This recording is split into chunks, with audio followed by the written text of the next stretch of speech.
Em Portugal, durante o verão, existem muitas festas populares onde as pessoas se encontram na rua para festejar. Cada bairro, cada rua celebra o seu arraial ao ar livre com muita música, comida e bebida. Neste jogo, cada jogador organiza um arraial na sua rua e tem como objetivo atrair o maior número de visitantes. No final, o jogador que tiver mais visitantes no seu arraial ganha o jogo. Juntem-se então a mim e venham aprender como se joga este arraial. Para fazer a preparação do jogo, começa por colocar o tabuleiro central no centro da mesa. Seguidamente, alinha o octógono com o tabuleiro, fazendo coincidir as suas pintas. Agora, entrega a cada jogador um tabuleiro de rua.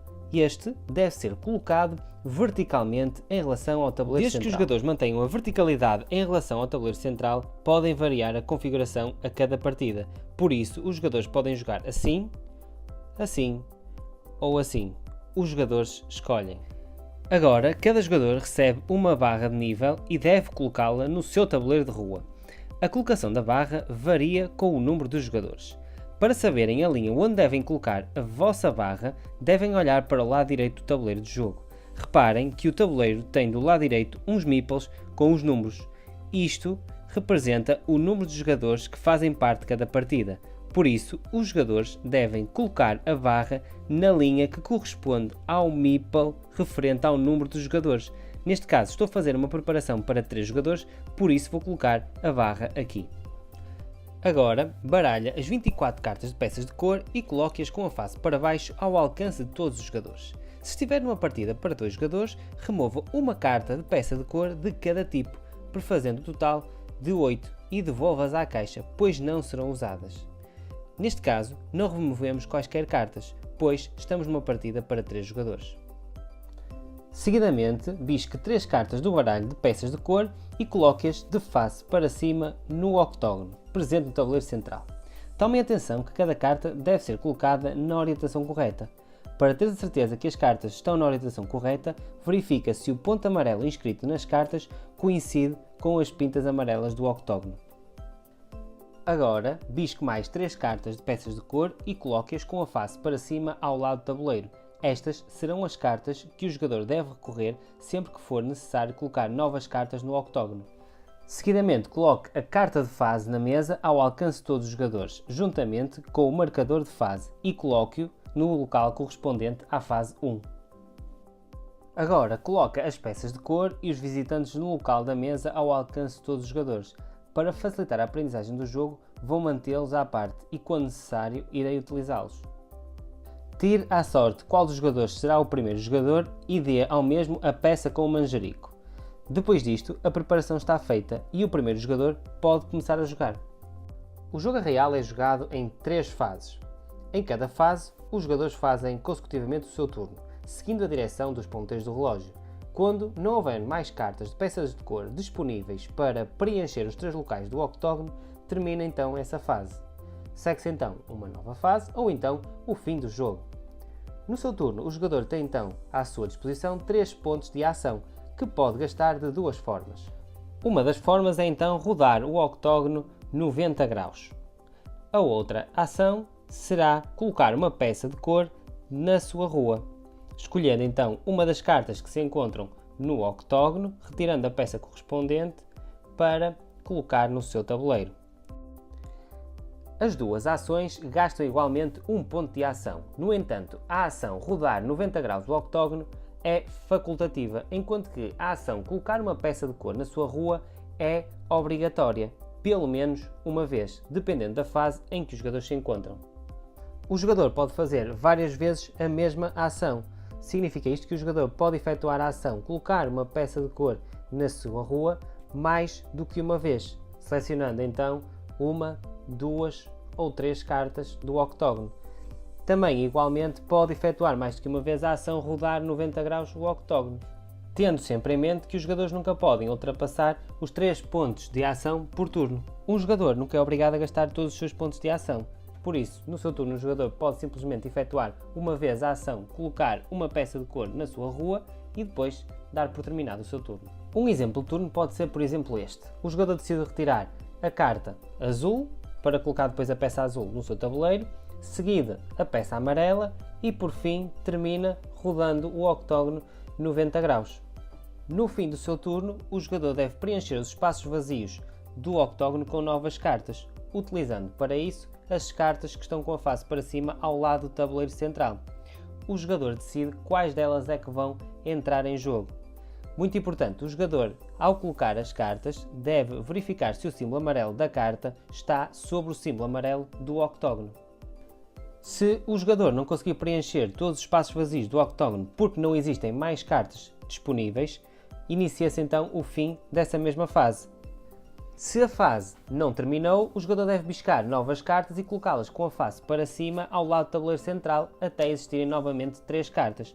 Se não for possível ter 3 cartas, o jogador deve colocar quantas forem possíveis. Depois disto, o turno do jogador está terminado e é a vez do próximo jogador. Vamos então a explorar em mais pormenor as duas ações que o jogador pode executar no seu turno. Uma das ações que o jogador pode fazer é rodar o octógono 90 graus. Esta ação é facultativa, mas gasta sempre um ponto de ação. Para o fazer, o jogador deve colocar o seu dedo no orifício do octógono e rodá-lo 90 graus no sentido indicado pelas setas. Depois de cada rotação, o jogador deve verificar se os símbolos da base e do octógono estão alinhados. A segunda ação que o jogador pode fazer é colocar uma peça de cor na sua rua. Esta gasta um ponto de ação e é obrigatória pelo menos uma vez. No entanto, dependendo da fase de jogo em que o jogador se encontra, pode ser obrigado a retirar mais do que uma peça. Para saber quantas peças o jogador está obrigado a retirar a cada ronda, olha para a carta de fase. Na primeira e na segunda fase está indicado uma peça de Tetris. Significa isto que o jogador só está obrigado a retirar uma peça. Na terceira fase estão representadas 2 peças de Tetris. Significa que o jogador está obrigado a retirar 2 peças de cor no seu turno. De lembrar que o jogador tem 3 pontos de ação para gastar e, como tal, pode optar por gastá-los retirando 2 ou mesmo 3 peças, seja qual for a fase de jogo. Então, para realizar esta ação, o jogador escolhe uma das 3 peças que se encontram no octógono e retira a peça indicada na carta, respeitando a orientação, e coloca no seu tabuleiro de rua. E, por fim, descarta a carta escolhida com a face para cima ao lado do baralho de jogo. Para colocar as peças no seu tabuleiro, existem algumas regras que o jogador deve cumprir. Depois de retirada a peça, o jogador deve escolher um espaço imediatamente abaixo da barra de nível e colocar lá a peça, respeitando a orientação que esta apresenta na carta. De seguida, deve deslizá-la para baixo até que assente na última linha ou noutra peça. Tal e qual o Tetris, o jogador pode ir movendo a peça lateralmente ao longo do tabuleiro, mantendo sempre a orientação da mesma. Significa isto que, se após o jogador deslizar a sua peça para baixo e existir um espaço livre à direita ou à esquerda por debaixo de outra peça, o jogador pode deslizar lateralmente a peça e colocá-la nesse espaço. Neste exemplo, a peça amarela tem um espaço por debaixo da peça azul. Assim, o jogador pode deslizar a peça amarela de forma a encaixar por baixo da peça azul. Neste exemplo, a peça amarela, ao deslizar, irá assentar sobre a peça azul. Mesmo tendo um espaço por baixo desta, o jogador não pode colocar a peça nesse sítio, uma vez que a passagem está a ser bloqueada pela peça azul. Então, o jogador nunca pode fazer passar uma peça pelo sítio onde esta não cabe. O jogador também não pode, em momento algum, rodar a peça, nem colocar a peça desalinhada com a grelha, nem sobreposta a outra peça ou ainda fora da grelha. Se em algum momento a peça de nível impedir a colocação de uma peça, o jogador deve imediatamente remover a barra de nível e colocá-la na caixa, juntamente com quaisquer visitantes brancos que estejam sobre a mesma. A barra não será mais utilizada e, obviamente, que os visitantes ou o visitante que estiver sobre a barra de nível deixará de contar para a pontuação final do jogador. Depois de removida a barra, o jogador pode colocar a peça em questão. Com a colocação das peças, os jogadores vão tentar ganhar visitantes para a sua festa. Existem 3 tipos de visitantes que podem visitar o arraial dos jogadores: um visitante individual, um visitante casal e um visitante branco. E todos eles são adquiridos de forma distinta. Se com a colocação de uma peça o jogador conseguir criar uma zona com pelo menos 2 peças adjacentes da mesma cor, pode retirar um visitante dessa mesma cor e colocá-lo sobre essa zona. Neste exemplo, o jogador conseguiu colocar 2 peças azuis de forma adjacente, por isso tem direito a retirar um meeple azul e colocá-lo nesta zona. Para que 2 peças se considerem adjacentes, têm de se tocar por uma das suas arestas. Significa isto que peças ligadas por um vértice não são consideradas como pertencendo à mesma zona. É o que acontece neste exemplo, as duas peças amarelas tocam-se apenas por um vértice, por isso o jogador não terá direito a nenhum visitante. Os jogadores também não têm direito a qualquer visitante se juntarem uma nova peça a uma área já existente, ou seja, se juntarem uma peça a uma área que já tenha um visitante. Também não recebem um visitante se ligarem duas áreas com a mesma cor. Contudo, isto aumenta o tamanho da zona, e se o jogador for o que tiver a maior zona dessa cor, tem direito ao casal de visitantes. Para saber se é o jogador com a maior área de uma determinada cor, o jogador deve contar o número de quadrados dessa mesma zona. Quando um jogador fizer uma zona dessa cor ainda maior, retira imediatamente o casal de visitantes de onde está e coloca no seu tabuleiro nessa mesma área. Para retirar o casal visitante, não basta igualar a área, é preciso ter um número maior de quadrados. Quando um jogador preencher uma linha com peças de cor iguais ou diferentes, tem direito a subir a barra de nível uma linha e a receber um visitante branco e a colocá-lo sobre a barra de nível.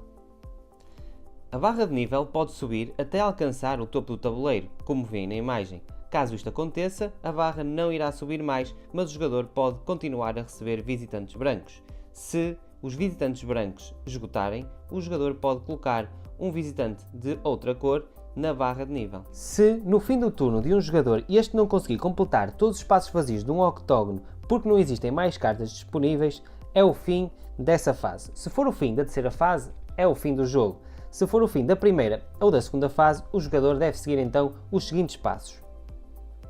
Em primeiro lugar, deve baralhar todas as cartas de peça que foram descartadas e formar uma nova pilha com a face para baixo.